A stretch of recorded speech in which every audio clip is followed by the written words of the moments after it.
সব প্রশ্নের উত্তর দেবো। আজকের ম্যাচ নিয়ে কোনো কথা আছে? দাদা আজকে প্রথম ম্যাচ এবং প্রথম ম্যাচে ইস্টবেঙ্গল জয় পেল, খেলা তোমার কিরকম লাগলো যদি একটু বলো? খেলা আরও ইমপ্রুভ হবে, খেলা আরও ইমপ্রুভ করতেও হবে। টিমের ভবিষ্যৎ দিন দিন ফুটে উঠবে। আশা রাখি সবাই একসাথে সাপোর্ট করলে টিম জায়গা মতো চলে আসবে। ইউসুফকে কেমন লাগলো প্রথম ম্যাচ? ঠিক আছে, ফার্স্ট ডে, লেটস সি। খারাপ লাগেনি এটুকু। প্রথম ম্যাচে অনেক ফুটবলার না থাকা সত্ত্বেও এরকম একটা কনফিডেন্সিভ জয়, সেটা কি স্বস্তিকর?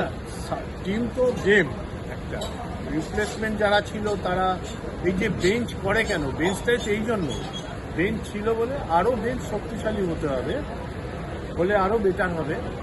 তবে আস্তে আস্তে তো গত 3 বছরের তুলনায় আরও বেটার হয়েছে, আগামী দিনে আরও বেটার হবে। ষষ্ঠ বিদেশি নিয়ে কি কোনো কিছু আপডেট আছে? কবে মানে সে কিছু সিরিজ হয়েছে? চলে আসবে, এর ভিতরে চলে আসবে। টাটা।